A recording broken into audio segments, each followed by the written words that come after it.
తెలంగాణ రాజకీయ వాతావరణంలో ఆది శ్రీనివాస్ కీలక వ్యాఖ్యలు చేశారు. ఆయన కేటీఆర్ కి నేరుగా హెచ్చరించారు. పిచ్చి కూతలు కూసినంత మాత్రాన నువ్వు పెద్ద మగాడివేమీ కాదు, ఎన్ని పెడబొబ్బలు పెట్టినా ఏం ఉపయోగం లేదని స్పందించారు. కేటీఆర్, నువ్వు ఎన్ని పెడబొబ్బలు పెట్టినా ఎంత వాగినా ఉపయోగం లేదన్నమాట. మా ముఖ్యమంత్రి పైన మీరు పిచ్చి కూతలు కూస్తున్నది ప్రజలంతా గమనిస్తున్నారు.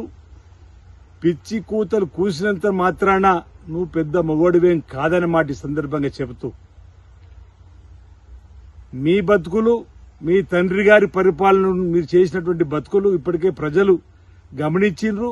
మీకు ఫామ్ హౌస్ కే పరిమితి చేసి తీర్పిచ్చినప్పటికీ కూడా ఈరోజు మీ పరిపాలనలో సీనియర్ నాయకులను పక్కన పెట్టి రిటైర్డ్ అయినటువంటి ఉద్యోగులతో పరిపాలన చేసినటువంటి మీరా ఈరోజు మాట్లాడదని చెప్పన్నమాట.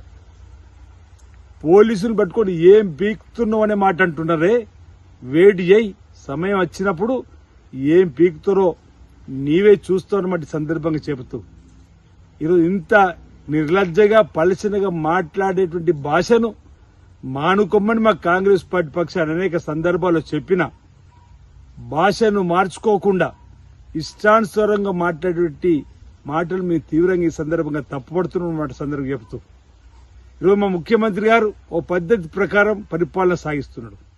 ఈరోజు మీరు ఓ దళిత ఉప ముఖ్యమంత్రిని బర్తరఫ్ చేసి మానసికంగా మీరు ఆనందం పొందిన పరిస్థితి ఆ రోజుల్లో అయితే, మంత్రులు, హోంమంత్రులు మీ ప్రగతి భవన్కి వస్తే రాజులా గడిలా కట్టుకున్నటువంటి అవమానపరిచినటువంటి సందర్భం మీదైతే, మా ముఖ్యమంత్రి గారు ఉప ముఖ్యమంత్రుల్ని, మంత్రుల్ని, ఎమ్మెల్యేలని అందరినీ కూడా గౌరవిస్తూ కలుపుకొని పోతూ ఈ రాష్ట్రాన్ని ధ్వంసం చేసి అవినీతి అక్రమాలకు వేల కోట్లకు పడిగెత్తినటువంటి ఈ రాష్ట్రాన్ని ఓ గాడినొట్టి అందరిని కలుపుకొని ఈరోజు నువ్వు ప్రభుత్వాన్ని నడుపుతా ఉంటే ఎందుకు మీకు